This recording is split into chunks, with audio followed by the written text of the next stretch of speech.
Silakan duduk jemaat Tuhan. Bagaimana kabar saudara hari ini? Wow, umat pemenang kabarnya selalu luar biasa. Berapa banyak dari saudara yang masih ingat saudaraku minggu yang lalu kita memulai satu seri firman Tuhan yang baru, apa judulnya? Apa saudaraku, ada yang masih ingat? Rise and Shine. Sepanjang awal Januari saudaraku, sepanjang bulan Januari kita sudah terima satu rema pesan firman Tuhan. Ini tahun kemuliaan Tuhan saudaraku. Sepanjang bulan Januari kita terima satu pesan rema, Yesaya 60.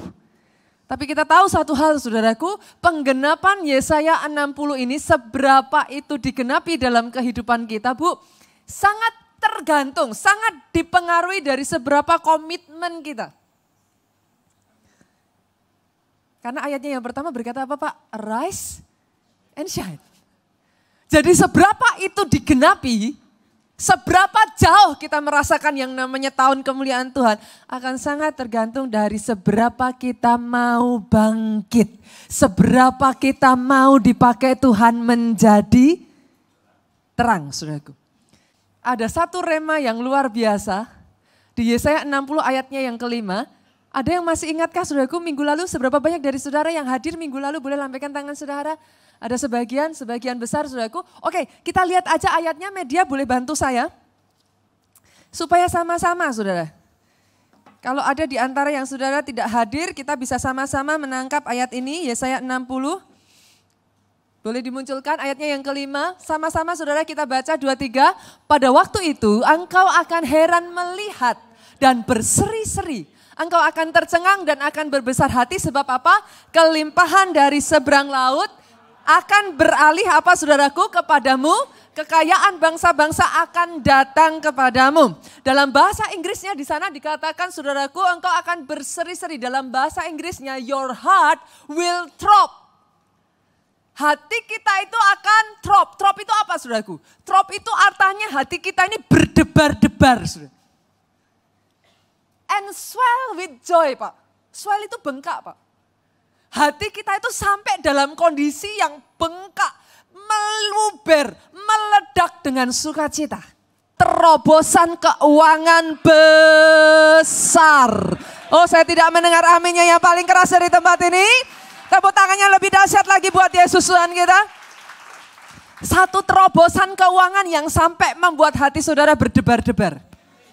Bolehkah saya ajak saudara untuk membayangkan? Saya yakin saudaraku terima gaji bulanan tidak akan membuat saudara berdebar-debar. Jenis berkat seperti apa? Jenis terobosan seperti apa? Ketika kau terimanya hatimu berdebar-debar. Karena yang saya lihat saudaraku yang membedakan Nigeria dari Indonesia satu hal ini saudara. Dengar baik ini. Dengar baik ini. Kalau saudara bisa tangkap ini. Saya percaya itu jadi dalam hidupmu. Apa yang saya lihat di Nigeria saudara? Sama-sama baca firmannya Bu. Seringkali kita membaca firman, kita katakan dengan bibir kita amin. Tapi jujur dalam hati, kadangkala kita bisa berkata di hati kita Bu.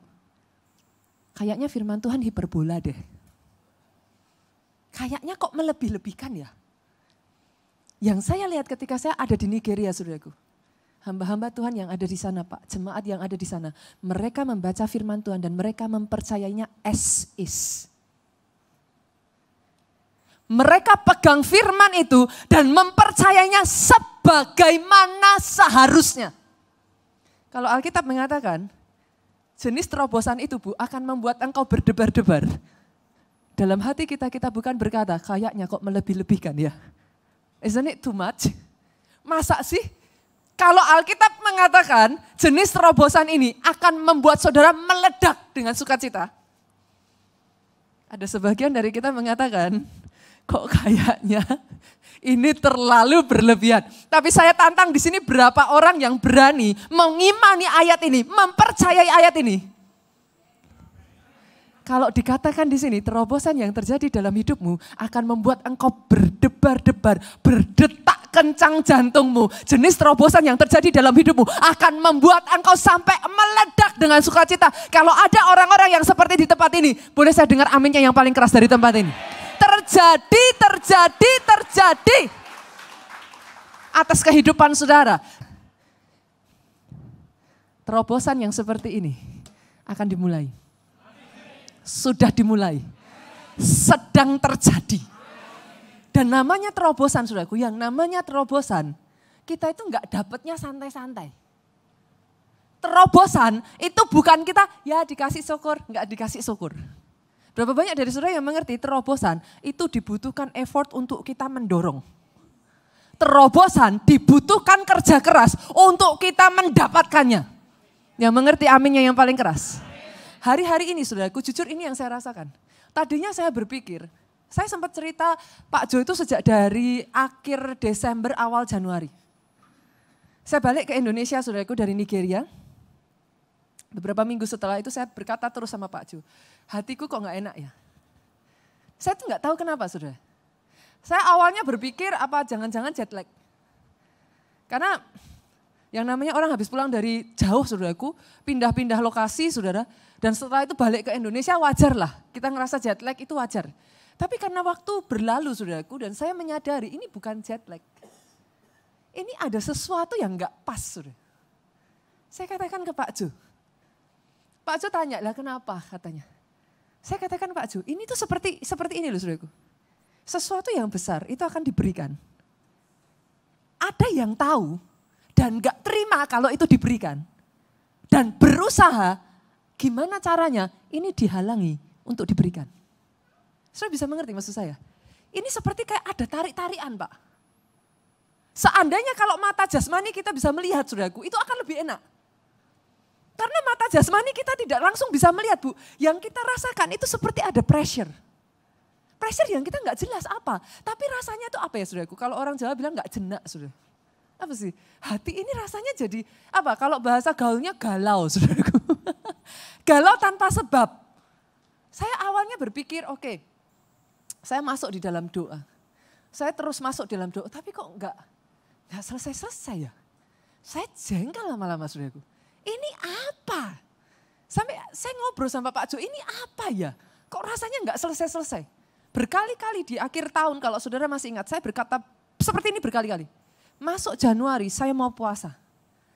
Masuk Januari ini gereja belum mengumumkan doa puasa raya, saya mau puasa. Dan sungguh saudaraku, tekanan yang seperti ini saudara, jenis tekanan yang seperti ini, kalau ada di antara saudara yang mengalami, karena saya pikir tadinya saya cuma sendiri. Saya pikir mungkin saya aja yang ngerasa-ngerasa Bu. Yang namanya perempuan kan gimana saudaraku. Saya pikir apa jangan-jangan saya feeling-feeling aja saudara. Tapi rupa-rupanya enggak Pak. Beberapa waktu belakangan ini, ada beberapa jemaat bahkan kemarin saudaraku, salah satu SG kita itu datang sama saya, dia cerita sama saya, Bu Nita ini apa ya? Saya tuh enggak tahu, tapi rasanya tuh kok kayak enggak enak gitu. Rasanya tuh kayak apa sih saudaraku, mau duduk enggak enak, mau berdiri enggak enak, mau ini enggak enak, serba enggak enak gitu saudara. Intinya balik lagi kalau dilihat itu dari sini saudara. Something is wrong gitu. Saya waktu dengar salah satu SG ini cerita seperti ini saya ketawa. Saya pikir cuma saya sendiri saya bilang. Tiba-tiba saudaraku beberapa waktu yang lalu, beberapa jemaat pelayan Tuhan datang sama saya ngomong, Bu Nita saya tuh gimana sih, ini kenapa sih kok saya merasa kayak gini, saya harus gimana? Saya langsung katakan saudaraku, kalau saudara merasakan yang seperti yang saya rasakan hari-hari ini, saya tantang saudara, puasa. Oh benar saudara. Percaya tidak percaya, hari-hari ini saudaraku, saya ambil waktu konsisten doa puasa. Ini bukan jenis doa puasa yang saya ambil berturut-turut langsung 50 hari, enggak saudara. Saya ambil sepakatan dengan suami saya, kapanpun di waktu di mana saya punya saudaraku, kesempatan justru untuk banyak-banyak berdoa, saya ngambil puasa saudara. Berapa banyak dari saudara yang setuju, doa puasa itu bukan masalah saudara enggak makan. Berapa banyak dari saudara yang setuju doa puasa itu justru waktu kualitas doanya di dalam saudara berpuasa. Itu yang mendatangkan kuasa saudaraku. Dari situ saudaraku hari-hari ini saya banyak ambil waktu untuk doa puasa. Tahukah saudara ketika saya lakukan itu tiba-tiba terobosan demi terobosan demi terobosan terjadi saudaraku. Kesaksian demi kesaksian yang begitu masif saudaraku. Beberapa seolah-olah mereka bercerita saudara. Yang tadinya itu seperti kayak, maaf Pak, kayak dihambat itu loh Pak. Mau dikasih tapi kayak di blocking gitu saudaraku. Beberapa kesaksian-kesaksian yang seperti ini ketika kami masuk dalam doa puasa saudaraku. Tiba-tiba beberapa orang datang kepada kami, lepas begitu saja satu demi satu saudaraku. lepas satu demi satu, dan ini jenis-jenis kesaksian-kesaksian yang besar-besar, saudaraku. Kesaksian-kesaksian yang mujizat yang Tuhan kerjakan itu dahsyat luar biasa. Doa saya 2020 terobosan keuangan, di tempat ini ada orang-orang yang menyadari ini waktu saudara sungguh-sungguh press forward. Ini bukan waktu saudara santai-santai, ini waktu saudara bangkit, take your position, dorong saudara.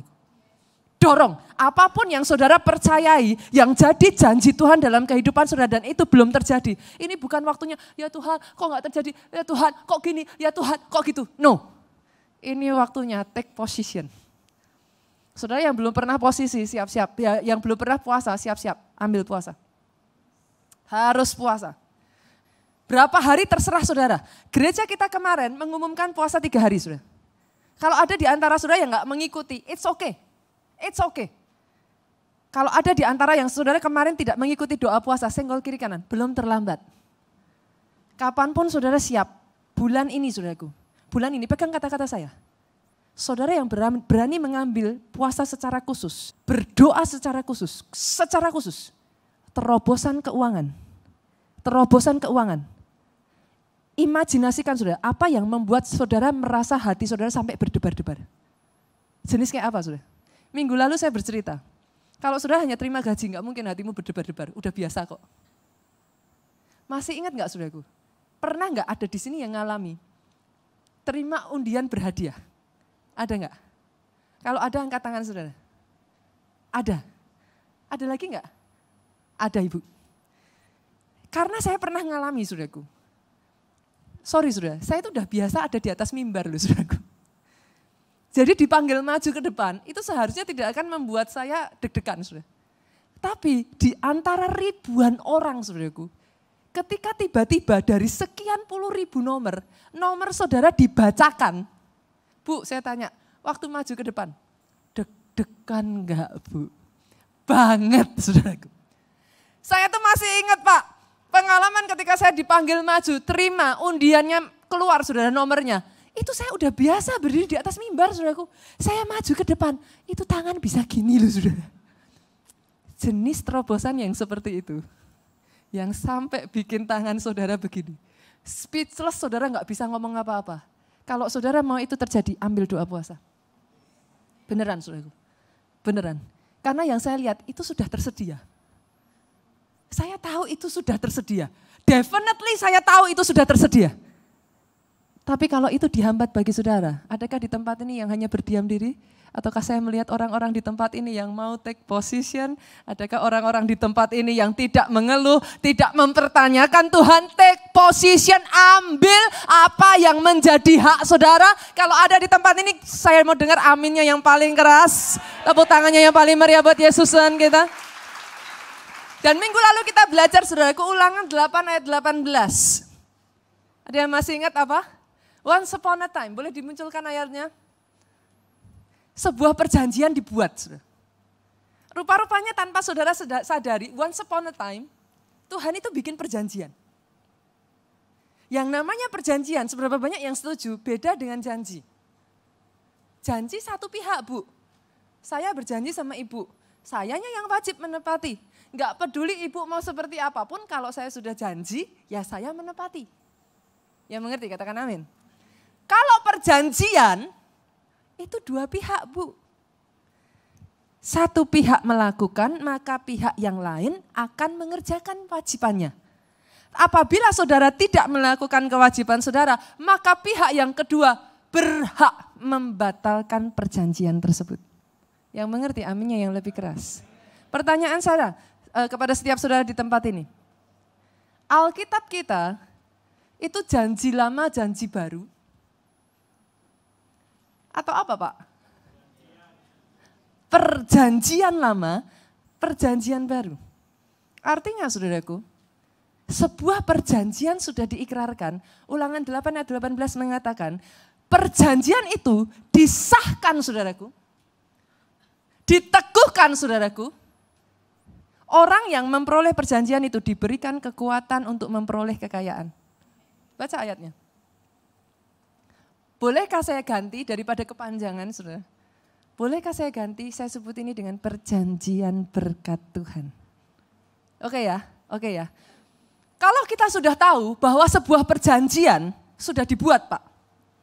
Kita mau masuk untuk menerima berkat. Pertanyaan saya, bisa enggak? Kita ngemis-ngemis, minta sama Tuhan, minta belas kasihan Tuhan, bisa enggak sudah? Bisa enggak Bu? Bisa enggak sudah?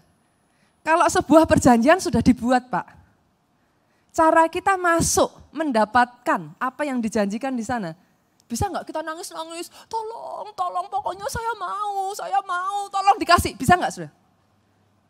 Satu-satunya cara anak Tuhan masuk di dalam perjanjian berkat, saudara harus menguasai perjanjiannya dan menghidupinya.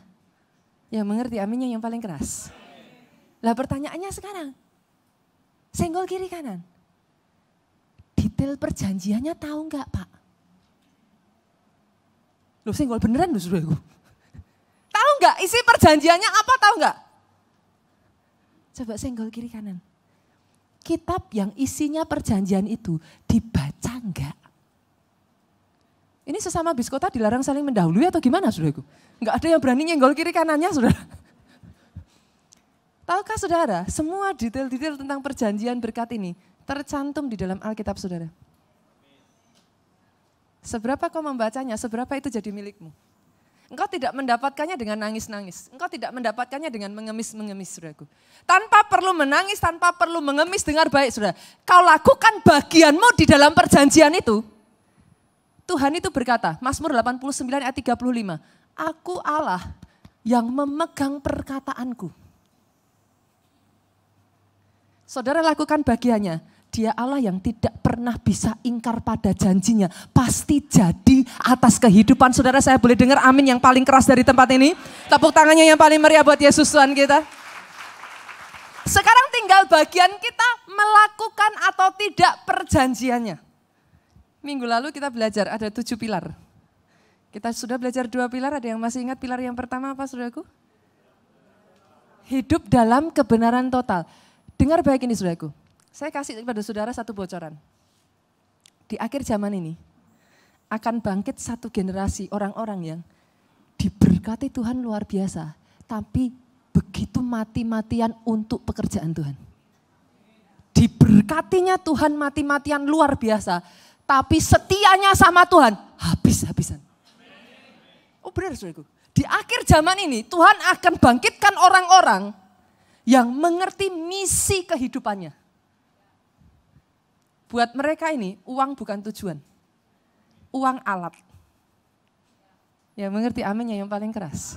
Buat orang-orang yang seperti ini, uang bukan garis finish. Uang hanya alat untuk bisa mencapai garis finish. Karena pilar yang kedua kita belajar minggu lalu apa saudaraku? Cinta Tuhan. Bukan cinta uang. Hanya orang yang tidak kompromi dengan uang yang akan diberi otoritas terhadap uang. Saya berdoa orang-orang seperti ini ditemukan di tempat ini. Ada orang-orang, bukan hambanya uang Pak. Ada orang-orang yang tidak kompromi terhadap uang. Buat saudara, uang itu begitu tidak pentingnya saudaraku.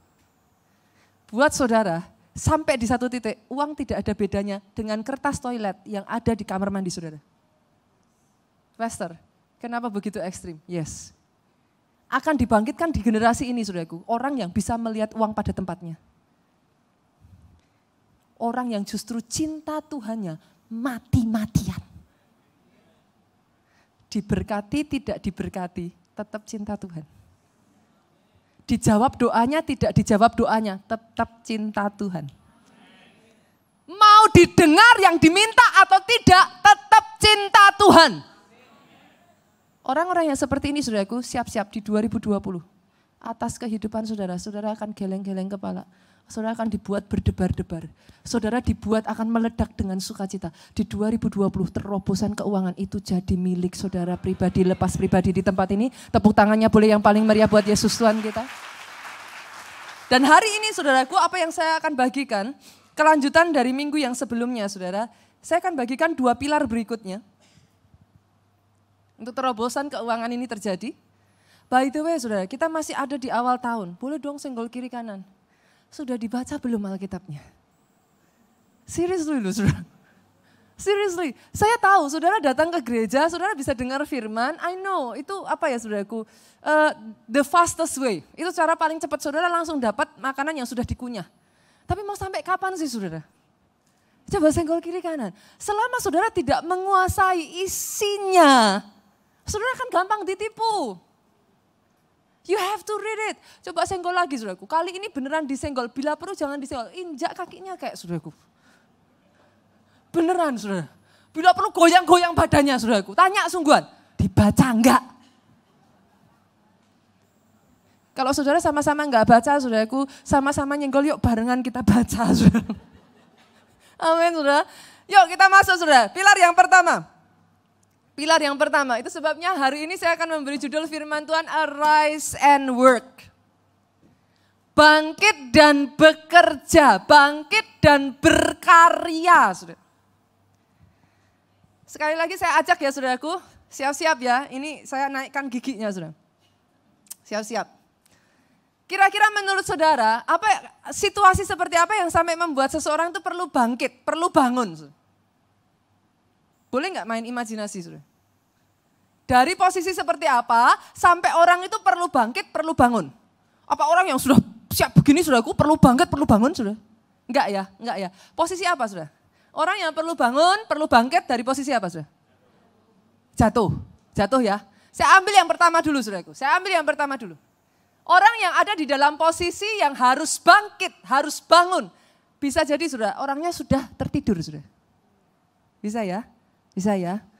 Biasanya orang yang tertidur itu kondisi apa saudara?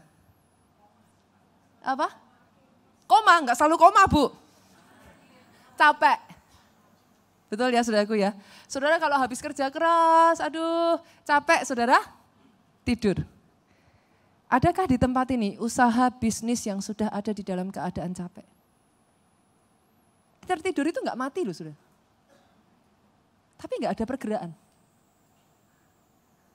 Stagnasi. Hidup enggan, mati tak mau gitu saudaraku. Ada di sini yang pekerjaanmu ada di dalam keadaan yang tertidur seperti ini. Ada di sini yang pelayananmu dalam keadaan tertidur seperti ini. Ada di sini yang rohanimu hidup segan, mati tak mau saudara. Kalau ada di tempat ini, izinkan sebagai seorang hamba Tuhan hari ini saya akan deklarasikan kepada saudara, arise. Satu persatu bisnis yang tertidur arise. Satu persatu karir yang tertidur arise. Satu persatu kehidupan rohani yang tertidur arise. 2020, ini waktu bagi saudara. Sudah cukup waktu tidurmu saudaraku. Sudah cukup masa hibernasimu. Saya panggil setiap saudara di tempat ini, engkau yang sudah tertidur sekian lama. Rise, bangun kembali. Ini saatnya saudaraku di 2020, terang Tuhan terbit atas saudara. Kemuliaan Tuhan bercahaya di dalam kehidupan saudara. Ini bukan waktunya engkau untuk tidur. Ini bukan waktunya engkau untuk berlama-lama dalam keadaan hibernasimu. Ini waktunya engkau bangkit. Dan yang kedua saudaraku, tadi sudah dikatakan, kondisi orang sampai perlu bangun. Mungkin bisa jadi orang seperti tinju saudara. Tadinya udah berjuang, bukan enggak berjuang, udah berjuang. Sudah memukul saudaraku, sudah mencoba. Tapi jatuh. Ada di sini yang usahamu sudah dalam keadaan jatuh. Ada di sini yang keadaannya sudah di dalam keadaan bahkan mungkin bukan hanya sekedar jatuh saudaraku, tapi bangkrut. Bagi saudara yang ada di dalam keadaan yang jatuh ini, saya panggil sekali lagi saudaraku, bisnis yang sudah jatuh, arise. Bisnismu yang sempat terpuruk, sempat terpukul, sempat terjatuh, arise. Bangkit kembali saudaraku. Saya tuh senang sekali Pak Obaja tuh pernah ngomong seperti ini saudara. Orang Kristen harus jadi kayak boneka putaong saudara. Ada di sini yang tahu boneka putaong? Saudara tahu nggak anak kecil suka mainan? Boneka saudaraku yang di bawahnya ada pasirnya. Nggak peduli berapa kali saudara tonjok. Dia jatuh. Jatuh Pak. Habis itu, twing, dia bangkit lagi sudah. Boleh gak saudara, kalau hari-hari ini dalam kehidupanmu kau merasa iblis tuh kayak tonjok engkau. Iblis tuh kayak pukul engkau dari segala sisi, dari setiap bagian aspek hidupmu. Izinkan saya katakan ini, jadi boneka putaong saudara.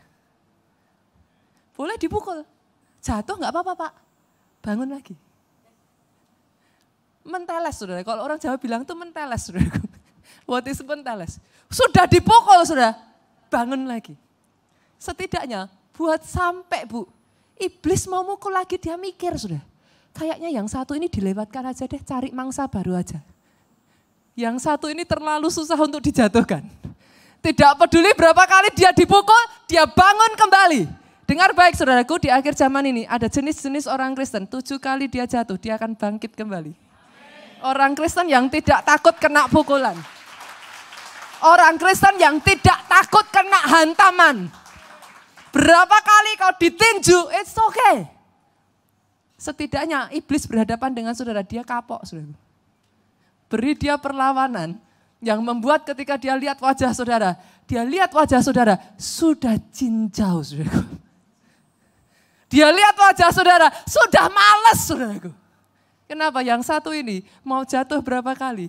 Dia akan bangkit kembali dan setiap kalinya dia bangkit, dia akan bangkit jauh lebih kuat dari yang sebelumnya. Dia akan bangkit jauh lebih dahsyat dari yang sebelumnya. Itu sebabnya jemaat keluarga Allah tidak takut ditinju untuk jatuh. Yang mengerti aminnya yang paling keras. Karena tidak pernah dijanjikan di dalam firman Tuhan, orang benar, orang ikut Yesus gak pernah ada masalah. Tapi janjinya sampai masa tuamu, aku Yesus tetap dia. Janjinya apapun yang terjadi di dalam kehidupan saudaraku, dengar baik, aku Yesus sama dulu, sekarang, sampai selama-lamanya. Kalau Yesus yang dulu rela mati bagi kita, Yesus yang sekarang tetap rela mati bagi kita. Yesus yang akan ada di kehidupan saudara, di kedepan saudara, tetap rela mati bagi saudara. Itu sebabnya tidak perlu engkau gentar dan takut saudaraku. Arise and work. Bangkit dan mulai bekerja, saudaraku. Jangan mau kena tipu muslihat iblis, saudara. Kenapa saya katakan demikian? Bekerja adalah salah satu bagian yang paling esensial dari perjanjian berkat Tuhan. Oh yes, it is. Kenapa, saudaraku? Setiap kali Tuhan mau mengadakan mujizat, cek dalam Alkitab, saudara. Sangat, bahkan kalau saya boleh katakan mayoritas. Ketika Tuhan akan pakai Musa, saudara. Oh dengar baik ini. Ada banyak orang seringkali jatuh dalam tipu muslihat iblis. Pastor, bukannya kalau saya kerja keras, nanti saya jadi mengandalkan kekuatan manusia. Tuhan gak suka, Pastor. Dulu waktu belum kenal Tuhan, saudaraku, wah kerja keras, berjuang mati-matian. Setelah kenal Tuhan, saudara, wah berserah aja, Pastor. Flow with the Holy Spirit. Mengalir aja sama Roh Kudus. Dengar saudaraku. Tidak ada kaitannya. Jangan mau kena tipu muslihat iblis. Pastor, nanti kalau saya kerja keras, saya nggak bisa pelayanan. Siapa bilang? Saudara? Tidak ada kaitan antara saudara kerja keras dengan nggak bisa pelayanan. Yang mengerti aminnya yang paling keras. Pelayanan mah pelayanan aja saudara. Di mana ada kemauan, di situ ada jalan. Emangnya saudara kerja dari pagi sampai 24 jam gak ada istirahatnya saudaraku. Yang mengerti katakan amin. Senin sampai Jumat saya kerja pastor. Saya tanya memangnya Sabtu gak libur, Minggu gak libur. Pastor saya Minggu tetap kerja. Emangnya saudara kerja dari jam 5 pagi sampai jam 12 malam saudaraku. Halo senggol kiri kanan. Gereja kita ada banyak pilihan ibadah. Yang mengerti aminnya yang paling keras. Saudara nggak bisa jam 8 pagi, di sini jam 9. Saudara, saudara nggak bisa jam 9 pagi, di Soho ada 10.30. 10.30 terlambat ke sini 11.30. Saudara. Yang mengerti aminnya yang paling keras? 11.30 masih belum bangun tidur saudaraku, masih ada 13.30 sebentar lagi di Soho sana saudara. 13.30 masih pegel-pegel, masih capek, jam 4 sore juga ada saudara. Mau saya sebutin satu-satu saudara? Senggol kiri kanan, tidak ada alasan. Jangan mau kena tipu muslihat iblis, aminnya yang paling keras. Doa saya saudaraku, justru apa yang ada di tangan saudara, itu yang Tuhan pakai. Musa ketika mau dipakai, Tuhan tanya, apa yang ada di tangan Musa? Musa cuma punya apa saudara? Musa sampai minder kok, lah aku punyanya cuma tongkat, buat apa tongkat? Tongkat bisa buat apa? Paling cuman buat menggembalakan domba Pak. Tahukah saudara tongkat yang saudara pikir hanya bisa untuk hal-hal perkara remeh, dipakai Tuhan membelah laut merah. Dari tempat ini akan dibangkitkan konglomeratnya Indonesia. Apa yang dipegang tanganmu saudaraku? Apa yang ada pada tanganmu yang kau pikir saat ini terlalu kecil Bu? Ketika itu kau serahkan kepada Tuhanmu. Oh yes, ketika kau bangkit, kau mulai bekerja, yang dikerjakan tanganmu, Tuhan akan lipat gandakan, Tuhan akan berkati, Tuhan akan pakai jadi terobosan keuangan atas hidup saudara. Oh aminnya yang paling keras, tepuk tangannya yang paling meriah buat Yesus Tuhan kita. Jangan mau ditipu saudaraku, sekali lagi jangan mau ditipu iblis. Hari-hari ini jenis mujizat yang Tuhan kerjakan. Beberapa waktu yang lalu saudaraku, tahun 2019 saya banyak melihat kadang-kala saya geleng-geleng saudara. Tuhan kerjakan mujizat itu seolah-olah tanpa alasan saudaraku, begitu saja.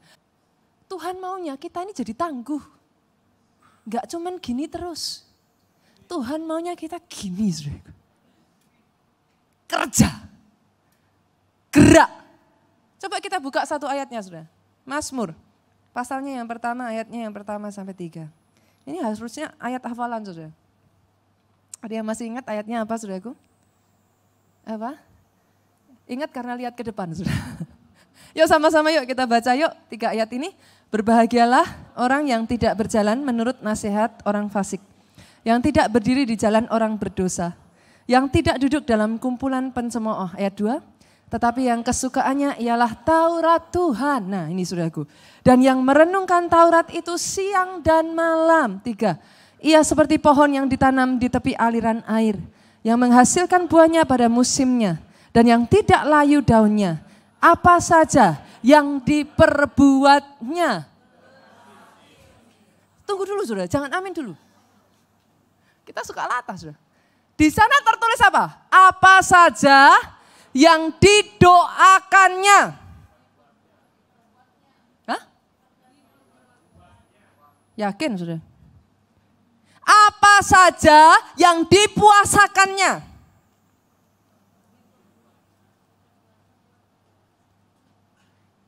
Alkitab berkata, apa saja yang diperbuatnya, dikerjakannya. Artinya senggol kiri kanan, kerja Pak. Karena Alkitab berkata orang malas janganlah dia makan. Ayatnya mana Pastor? Buka 1 Tesalonika 3 ayat 10 sudah. Orang malas jangan makan. Itu sebabnya jangan mau ditipu iblis. Beberapa waktu yang lalu saudaraku, ada satu jemaat di gereja kita. Saya itu menceritakan hal ini supaya saudara bisa melihat gambarannya saudara. Ada banyak gereja kadangkala mengajarkan nabur. Pastor, bukannya kita disuruh kalau mau dapat terobosan keuangan kita nabur. Sorry saudara, saya itu enggak mau mengajarkan nabur buta saudara. Loh beneran Pak, beneran. Ada banyak gereja hanya mengajarkan nabur titik. Di gereja kita enggak mau seperti itu saudaraku. Tapi sebaliknya, kalau saudara alergi dengan nabur, saya harus katakan kepada saudara, orang yang tidak menabur jangan harap menuai. Itu hukum yang semua orang tahu Pak. Kalau kau tidak menabur dari mana kau menuai? Tapi Pastor, kita berarti harus nabur. Enggak cukup nabur, enggak cukup sudah. Saya tanya, kalau sudah nabur terus, tapi hidupmu tidak di dalam kebenaran. Saya tanya, kira-kira sia-sia enggak taburannya? Salah, enggak sia-sia saudaraku. Siapa bilang sia-sia? Saudara naburnya tetap nuai. Tapi saudara masukkan kantong saudara, kantongnya bolong. Tidak peduli seberapa kau nabur, engkau nuai, selama kantongmu bolong saudaraku, mau berapa banyak yang kau tuai? Lepas. Itu sebenarnya sebabnya saudara harus hidup di dalam total kebenaran. Kenapa? Bukan karena apa-apa saudara, taburan saudara itu tetap tuai. Tapi kalau kantongnya bolong, sia-sia. Sama juga dengan yang ini. Saudara nabur, nuai enggak? Nuai. Tapi kalau saudara tidak bekerja saudaraku, saudara tidak punya alat untuk menuainya. Tuhan pakai pekerjaan saudara untuk memberkati saudara. Most cases seperti ini saudaraku. Ada mujizat-mujizat yang memang saya tahu, itu benar-benar anugerah Tuhan. Mujizat yang saya boleh katakan itu, apa ya saudaraku, grace lah. Tapi most case saudaraku, kebanyakan kasus Tuhan memberkati itu lewat pekerjaan. Satu kali saudaraku ada seorang pelayan Tuhan di gereja kita di Jakarta ini, dia janji sama Tuhan. Tuhan, saya mau kasih persembahan, saya mau kasih janji iman. Dia sudah sebutkan angkanya kepada Tuhan, dia mulai bayar janji imannya saudaraku, tapi karena satu dan lain hal, secara keuangan berat saudara. Sampai akhirnya dia putuskan, sudahlah Tuhan juga tahu. Dia tetap kasih persepuluhan saudaraku, tapi dia katakan Tuhan janji imannya nunggu dulu ya Tuhan. Enggak mampu Tuhan untuk bayar janji iman. Waktu berjalan namanya manusia, ya inilah manusia saudaraku, wajar saudara. Manusia gampang lupa saudara. Tuhan ingatkan pelayan Tuhan kita ini. Kamu janji-janji belum dibayar loh. Dia ingat saudara, oh iya. Dia janji iman belum dibayar saudara.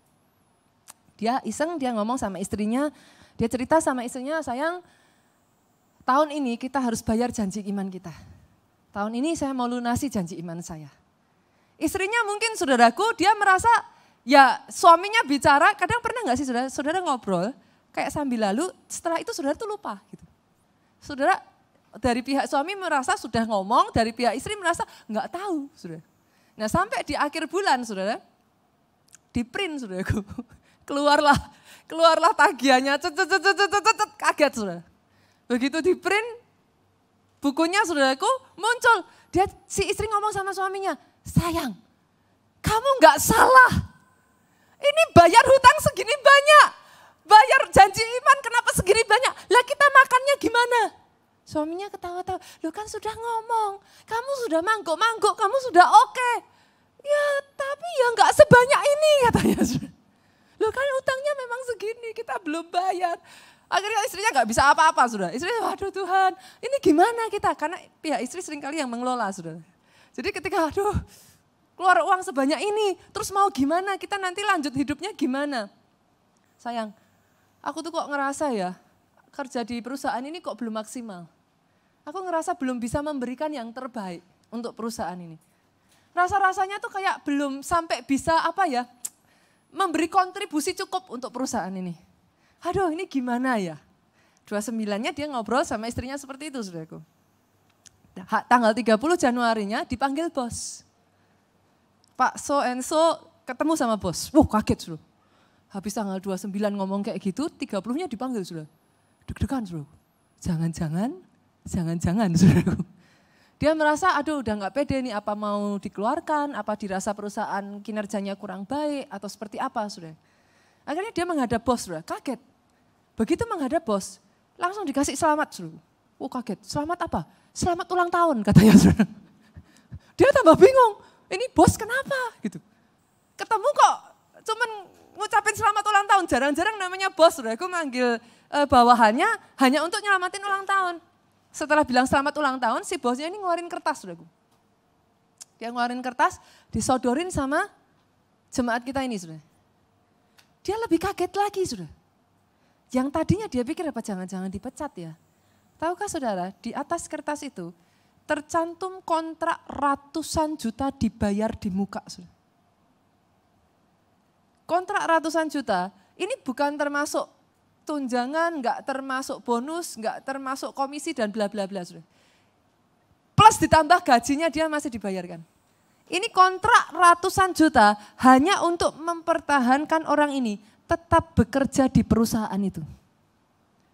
Yang mana orang ini mengatakan tidak ada niatan juga mau keluar dari perusahaan itu. Saudaraku. Jadi dia terima kontrak itu saudaraku, dibayar di muka. Kalau saudara jadi jemaat kita ini diterima enggak saudara? Haleluya. Jenis yang seperti ini yang membuat berdebar-debar, saudara. Terjadi begitu saja, Tuhan kerjakan begitu saja, saudaraku. Dengar baik yang Tuhan akan kerjakan, saudara. Saudara lakukan bagianmu. Nabur, saudara. Kenal Tuhan sungguh-sungguh, kenal Tuhan sungguh. Puasa. Tapi bagian bekerja keraslah dengan segenap hatimu. Kenapa saudara? Kalau saudara hanya bekerja saja, tapi tidak ada penyertaan Tuhan. Dengar baik, sia-sialah orang membangun rumah. Kalau bukan Tuhan yang mengawalnya. Dibutuhkan perkenanan yang dari Tuhan. Tetapi setelah itu orang malas tidak usah dia makan. Saudaraku. Tuhan bukan hanya kita bekerja. Coba lihat saudara. Lihat kerja seperti apa yang Tuhan mau. Amsal 12 ayat 24. Waktu saya terbatas. Amsal 12 ayat 24. Tangan orang rajin memegang kekuasaan. Tetapi kemalasan mengakibatkan kerja paksa. Saya berdoa saudara tidak harus kerja paksa. Kerja keras harus. Kerja paksa itu karena malas saudara. Sampai karena malas gak mau kerja harus dipaksa. Kerja paksa menimbulkan penderitaan. Kerja keras ada perkenanan Tuhan. Saya gak pernah kenal saudaraku orang yang sukses, yang diberkati, yang bukan tipe pekerja keras. Cari di mana saudara? Saya nggak pernah kenal. Pak Obaja, satu sosok yang saya angkat topi lah saudaraku. Pak Obaja saudaraku, saya boleh katakan. Setiap kali kami pulang ke kota Solo saudara, saya dengan Pak Jo itu punya hobi ngobrol sama Pak Obaja saudara. Kami kalau udah ngobrol sampai subuh saudara, kadang jam 3 ngobrol aja. Kita senang aja saudaraku, fellowship. Setiap kali saya ketemu Pak Obaja, enggak pernah tuh saya ketemu Pak Obaja dalam keadaan tiduran sudah. Setiap kali saya masuk ke kantornya, dengan atau tanpa janjian loh sudah. Kan kalau yang namanya anak itu kan masuk enggak perlu tuh, Pak jam 3 ya nanti kita ketemu, enggak perlu sudah. Yang namanya anak tuh ya kapanpun kita bisa ya kita cari, oke papa baru apa. Tapi setiap kali saudaraku saya masuk ke kantor, ke kamar Pak Obaja sudah. Saya enggak pernah menemukan beliau dalam keadaan tiduran. Selalu di depan mejanya, di depan komputernya, selalu kerja. Ada saja yang beliau lakukan. Setiap kali saudaraku, kami pergi naik pesawat bareng saudara, kami terbang kemana saudaraku untuk mengisi waktu. Yang lain saya lihat saudaraku nonton, ya kan saudara, tidur gitu saudaraku. Setiap kali Pak Obaja saudaraku, ada kita sama-sama pergi, itu sukanya ngobrol. Dan yang paling heran, kalau sudah ngobrol, sudah tahu apa yang dilakukan Pak Obaja? Dia ambil handphonenya, kadang pertama kali saudaraku, saya berpikir apa ini enggak didengerin ya. Kita tengah ngobrol, Pak Obaja tuh klik handphone saudara. Enggak lama diginiin saudara. Tahukah saudara apa yang dilakukan Pak Obaja? Percakapan itu direkam saudara. Itu gembala senior saudara. Pergi seminar, dia enggak berpikir dia gembala sidang besar sudah tahu semua, enggak sudah. Setiap ada acara pergi bersama, dia akan kumpulkan. Kemarin ke Nigeria, dia kumpulkan sudah. Untuk apa sudah? Dia tanya, dapat apa? Setelah ditanya, direkam. Pulang dari perjalanan panjang sudah, Holy Land, semua orang bilang capek. Waduh, jalan panjang, pegel sudah. Ada yang pulang tidur, ada yang pulang pijet sudah. Jet lag katanya sudah. Sudah tahu Pak Obaja pulang dari Holy Land, mendarat, langsung khotbah sudah. Saya tuh kadang sampai geleng-geleng. Pulang dari Holy Land, mendarat, meeting sudah. Itu staff full timer yang bekerja bersama dengan Pak Obaja itu sampai geleng-geleng. Bapak ini enggak kenal rasa capek katanya. Orang-orang yang saya tahu, yang dipakai Tuhan, dibawa Tuhan naik.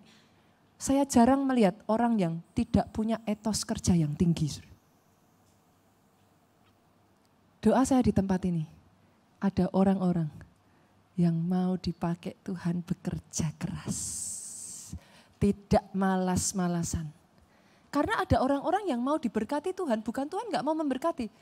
Tuhan mau berkati bingung sudah. Loh beneran, bingung Pak. Kenapa bingung? Saya tuh pernah satu ketika saudaraku, jemaat gereja kita, saya lihat saya kasihan.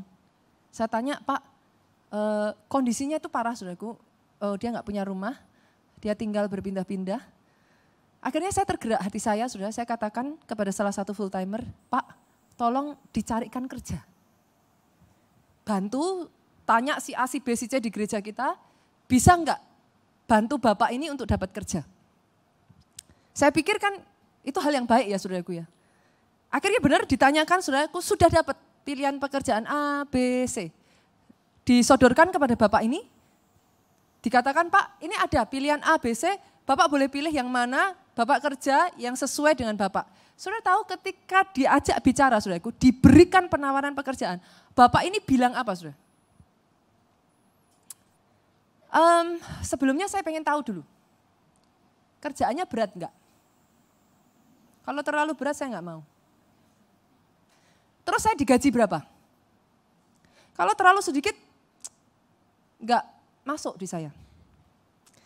Setelah itu dia tanya saudaraku, saya ini disuruh datang ke perusahaannya, saya harus majuin CV, saya harus ini itu, saya harus antri, kalau harus seperti itu saya enggak mau. Oh saya begitu dengar itu saudaraku, saya panggil full timernya yang saya minta tolong, saya katakan batal. Saudara mengerti yang saya maksudkan? Jangan-jangan Tuhan mau memberkati kita, tapi ketika ditemukan yang seperti ini Tuhan bilang batal. Saudara.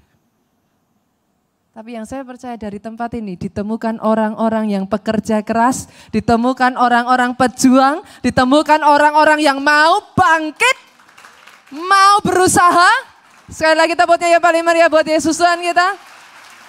Yang keempat saudara, pilar yang keempat. Sama-sama bekerja, sama-sama berpikir dengan hikmat. Bukan asal kerja. Sama kerjanya, sama berpikirnya, berpikir dengan hikmat. Saudara. Maksudnya gimana? Oke. Kalau kita mau belajar untuk menjadi sukses, berarti kita belajar dari orang sukses ya Pak ya? Sepakat ya? Masa kita mau sukses belajar dari orang gagal? Saudara? Ya bisa sih, saudara. Bisa juga saudaraku. Tapi kebanyakan dari kita, kalau kita mau sukses, kita belajar dari orang sukses ya Pak? Oke. Ini adalah kata-kata yang diucapkan orang terkaya yang pernah hidup di dunia. Saudara. Orang terkaya yang pernah hidup di dunia. Kita buka ayatnya, Amsal 3 ayat 13. Apa yang dia katakan saudara? Berbahagialah orang yang mendapat hikmat. Orang yang memperoleh kepandaian. Karena keuntungannya melebihi keuntungan perak dan hasilnya melebihi emas. 15. Ia lebih berharga daripada permata. Apapun yang kau inginkan tidak dapat menyamainya. Umur panjang ada di tangan kanannya, di tangan kirinya kekayaan dan kehormatan. 17. Jalannya adalah jalan penuh bahagia. Segala jalannya sejahtera semata-mata. 18 sama-sama yuk. Ia menjadi pohon kehidupan bagi orang yang memegangnya.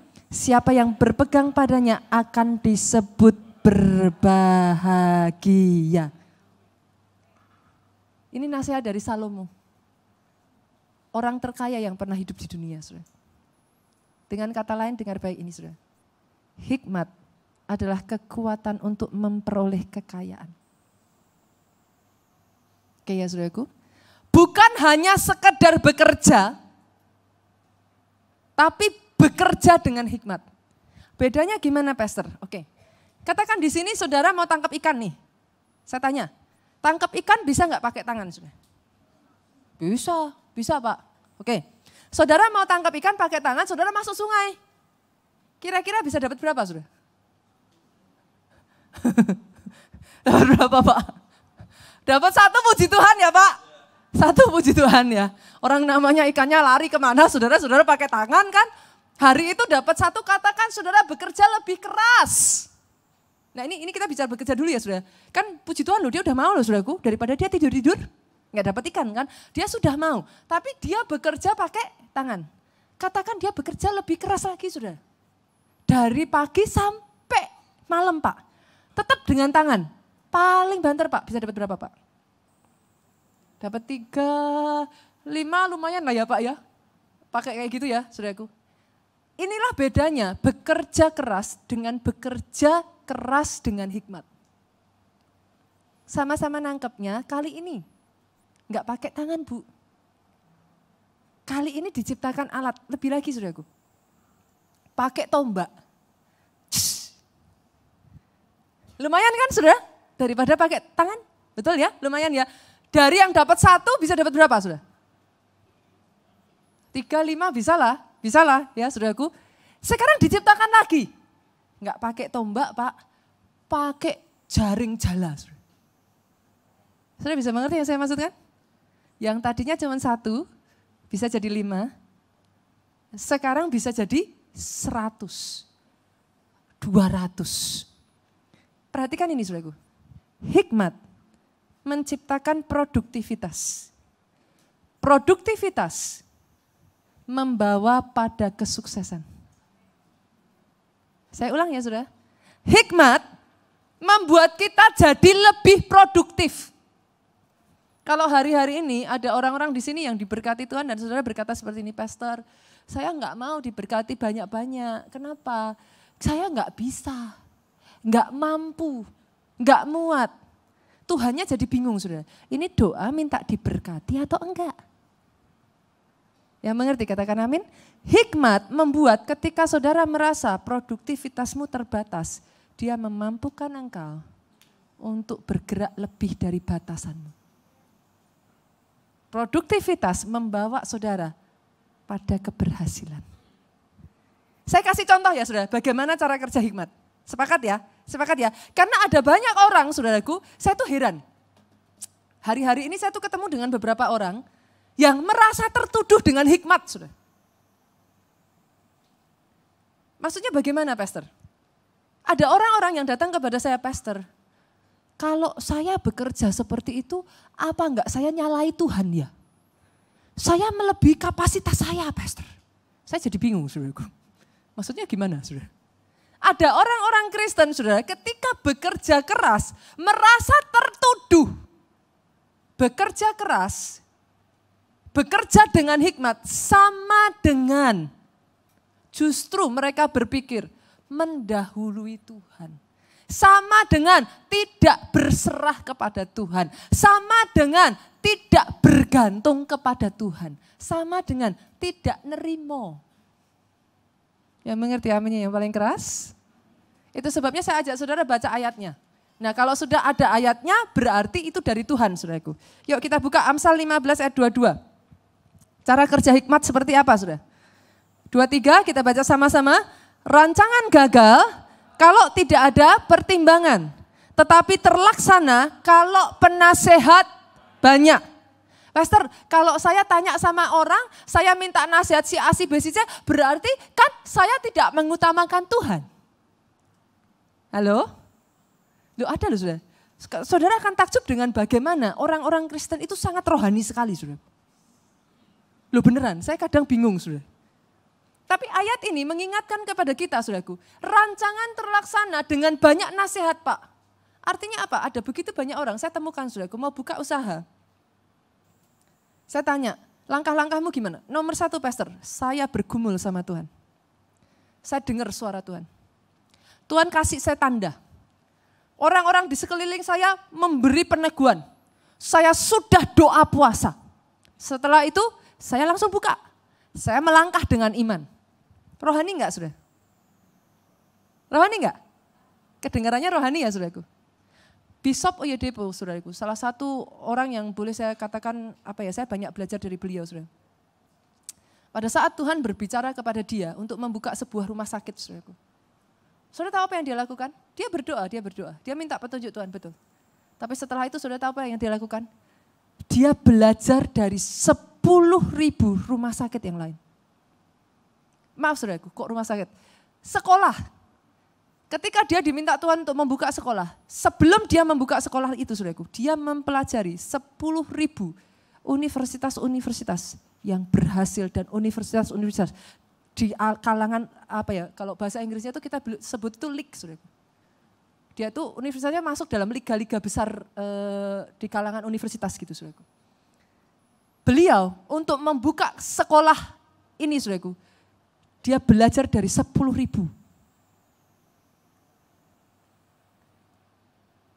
Saya tanya kepada saudara, mana yang lebih rohani saudara? Bolehkah saya mendengar kata amin dari tempat ini? Itulah yang dinamakan hikmat. Saudara. Ketika saudara mau membuka sesuatu, survei. Ketika saudara mau melakukan sesuatu, belajar dari orang-orang yang sudah pernah berhasil di bidangnya. Apa yang harus dihindari? Apa yang harus dilakukan? Langkah-langkah apa yang bisa membantu untuk saudara lebih maju? Itu bukan saudara tidak menggantungkan Tuhan. Itu bukan saudara pakai pemikiran kita sendiri. Kalau Tuhan tidak mau kita pakai pemikiran kita, saudaraku, senggol kiri kanan. Tuhan tidak akan menciptakan otak kita, saudara.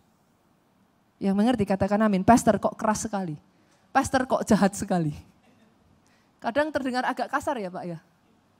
Tapi kalau Tuhan menciptakan kita dibekali dengan otak, maaf saudaraku.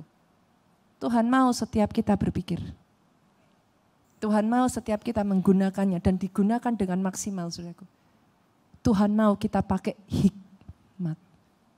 Kedua ya, kita lihat ya cara kerja hikmat saudaraku. Kita buka Ibrani 13 ayat yang ke-5a. Contoh cara kerja berkat hikmat yang kedua saudaraku. Jangan kamu menjadi hamba uang, cukupkan dirimu dengan apa yang ada padamu.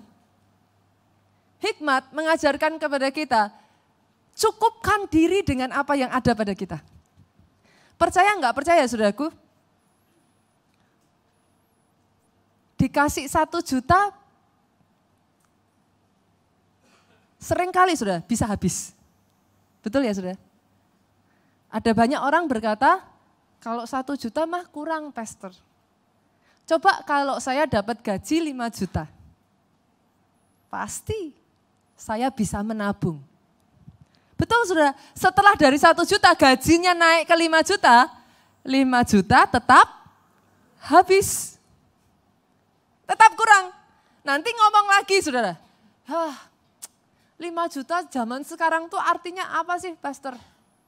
Coba kalau gaji saya 10 juta, pasti saya bisa nabung. Setelah 10 juta tetap kurang. Lalu sekali lagi ngomong saudara, 10 juta pastor, zaman sekarang anak sekolah mahal. Betul ya saudaraku? Betul ya? Coba kalau gaji saya 100 juta. Yang gajinya 100 juta, ada tuh yang hutangnya 1M saudara. Yang mengerti katakan amin. Kesimpulan dari ini apa saudaraku? Hikmat yang didapat dari ini apa?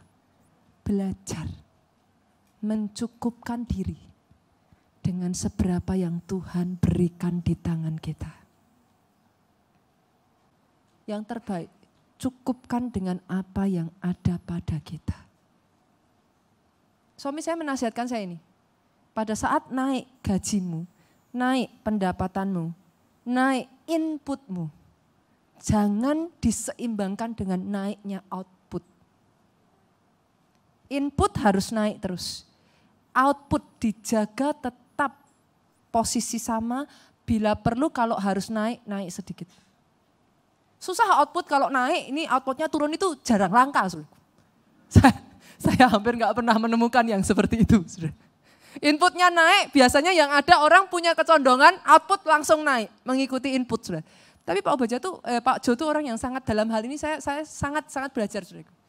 Kalau inputmu naik, dijaga outputmu kalau bisa tetap sama. Naik pun dipertahankan di batas normal. Orang yang tahu seperti ini, justru di tengah orang lain masa krisis, di tengah orang lain kesulitan, orang yang memegang cash, orang yang justru tahu untuk hidup dengan hikmat saudaraku. Di 2020, kekayaan bangsa-bangsa itu berbalik kepada saudara. Oh itu betul saudaraku, itu betul. Itu sebabnya hikmat yang kedua saudaraku. Belajar, cukupkan diri dengan yang ada pada kita. Yang ketiga, saya tahu ini sudah mau selesai saudaraku. Yang ketiga, saya undang pemain musik maju ke depan biar cepat saudara. Karena saya tahu yang ketiga ini saya pasti diprotes saudara. Jadi saya percepat. Dengar baik-baik ya saudaraku, yang ketiga ini saya hanya membaca firman. Saya nggak butuh saudara setuju nggak setuju. Boleh nggak setuju silahkan. Tetapi saya perkatakan saya hanya membaca. Oke, berapa banyak di sini yang setuju dengan firman Tuhan katakan amin. Yang ngomong saudara sendiri. Belum saya bacain loh, udah bilang amin dulu. Oke, Roma 13 ayat 8a. Ini perjanjian lama dan perjanjian baru. Dia sehati sudah. Janganlah kamu berhutang apa-apa kepada siapapun juga. Tiba-tiba aminnya agak berkurang ya saudaraku. Ulangan 15 ayat 6. Apabila Tuhan Allahmu memberkati engkau seperti yang dijanjikannya kepadamu, maka engkau akan memberi pinjaman kepada banyak bangsa. Tetapi engkau tidak akan meminta pinjaman. Engkau akan menguasai banyak bangsa, tetapi mereka tidak akan menguasai engkau. Saya tahu, poin saya yang terakhirnya akan membuat banyak pertanyaan. Pastor berarti nggak boleh berhutang. Oke, saya akan memberikan beberapa guidance, saudaraku.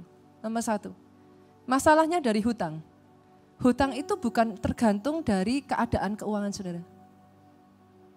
Bukan karena saudara kekurangan saudara berhutang, enggak.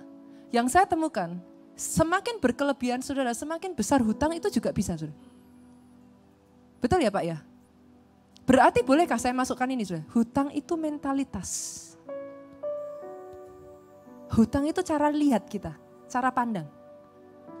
Kita enggak punya supaya cepat kita hutang. Biar punya.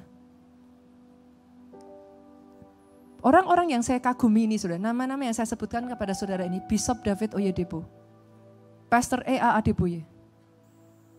Pastor E.A. Adeboye ini sangat spesial sekali saudaraku. Luas gerejanya itu sekarang mencapai lebih dari 50.000 hektar. 50.000 hektar itu sebesar Jakarta ini saudara.